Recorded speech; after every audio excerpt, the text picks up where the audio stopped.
Yay, we love that. My phone maxed out its storage at what, like minute something on the last video, and I did like a whole thing, and so it didn't get recorded, but I guess that was a good dress rehearsal. So I just wanted to take a second to talk about how grateful I am that God uses the last house on the block. There's so many times in my life where I've tried 4 or 5, 6 times at something really hard, really tried, really put in a lot of effort and time, and didn't get the results that I thought I really wanted, and I gave up. Little did I know, if I would have tried that 6th, 7th, 8th time, everything I was looking for was right around the corner.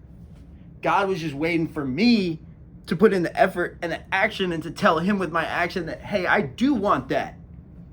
That dream, I do want that. And I did fail 5 times, but I'm going to go for number 6. Because I'm a believer. I believe in not second chances. I believe in 3rd chances, 4th chances, 5th chances, 5 chances. But I don't believe in the same chances. I believe if we mess one thing up, God says, okay, all right, okay. That might have been a little much for you. Let me slow it down some. Try this one on for size. And then you do it, and he's like, oh, all right, close. How about this one? He's giving you chance after chance after chance, but he's not going to give you the same one. If you show up to the same person time after time after time again, and you have the same story, and you say the same thing, you ask for the same, it's always the same. That's not what God does. God is creative.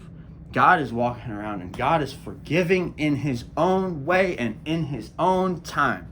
And I don't have any idea what that looks like. I don't. But I do know that there was a guy once upon a time that was sent down here to communicate with people like me that no matter how good I am, it's never going to be enough. But God doesn't care about that. God just wants me to follow him. And as long as that's purely what I'm doing in my heart, he's going to love me.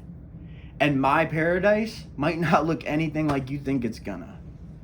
There might not be that Rolls Royce out front. There might not be that Lamborghini. There might not be that gold chain. But I tell you what, I might feel like $1 billion inside. Be the happiest guy you ever meet. And people wonder all the time, they're like, well, why don't you do this? Why don't you do business? Why don't you do this? Or why don't you do that? Or why don't you do... Well, a lot of it is because, it's not time right now. It's not what I'm focusing on. Right now, I'm focusing on a word I like to call mutuality. I like mutuality because it's meeting in the middle. It's not meeting in the middle because, oh, I'm wrong or you're wrong or whatever. It's meeting in the middle for a common goal. The common goal has to be love. Because if it's anything else, greed, ego, all of that is going to get involved. Why? That's what the adversary does. Satan is a master of corruption. Because think about this, right? You know who actually bit the apple first? The serpent.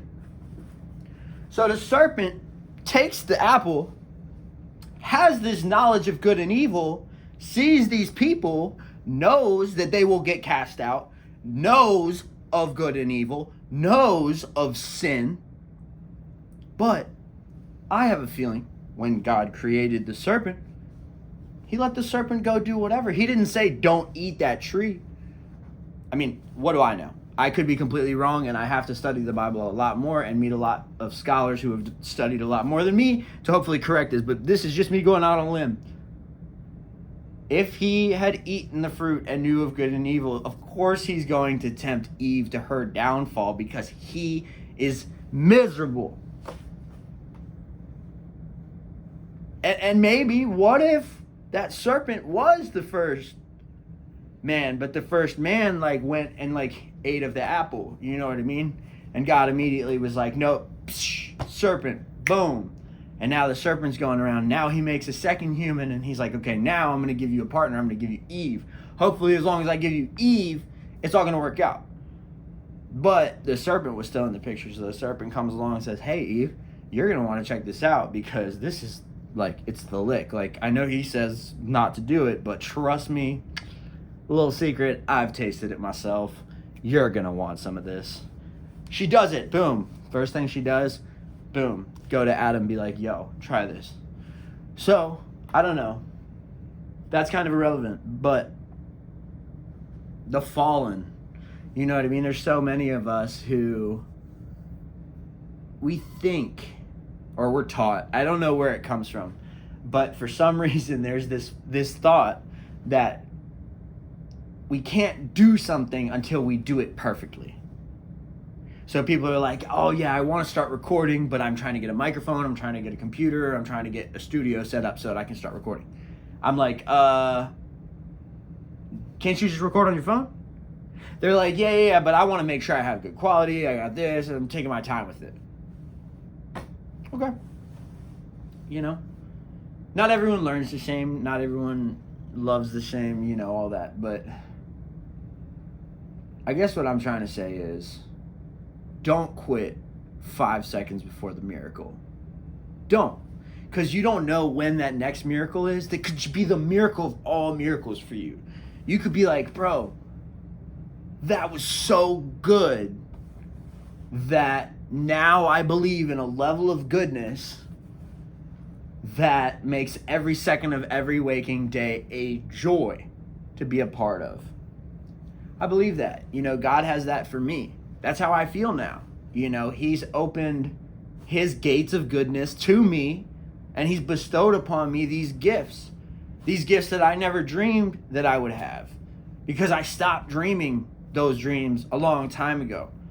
You see, I was sent away to programs when I was a young kid. I was kind of a troubled teen, and you know, my parents, in their best effort to help me, sent me to some programs. And as a result of that, my thinking from a young age started to become us versus them. I always was like, oh, well, you gonna send me away, watch. When I get up out of here, I'm gonna bounce. So there was this us versus them, and then it led really to the edge of the world. Like, I was on California's coast, they were on Virginia's coast, and finally I surrendered, and I was like, look, I just want out of this life. I just want out. But the problem is that there's so many people still in that life who don't have parents like I do, and family like I do, and the access to the love and the resources and the commitment and the loyalty that I do. I'm beyond blessed for that. It's not because it's something I did. It's just grace. It's just a blessing. It's a gift. I did not earn it. It's given to me for no reason.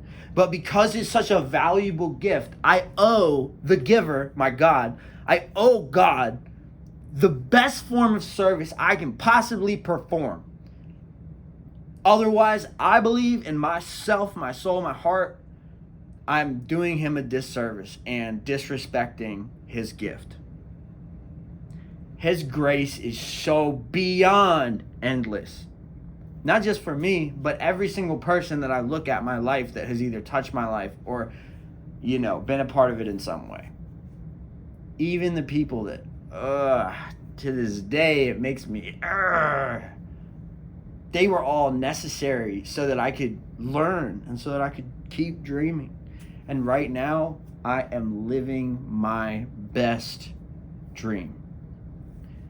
I have now resumed dreaming as a family member as opposed to a homeless stranger in the night.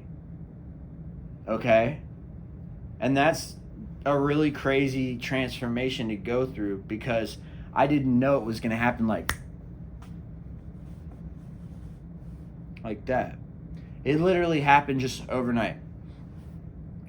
One night, pacing around, watching Trailer Park Boys, you know, lay down for a little bit, might have still have my shoes on, I don't even know, and then boom, daylight, pow, I'm awake, and all of a sudden everything's different. I don't know why or how.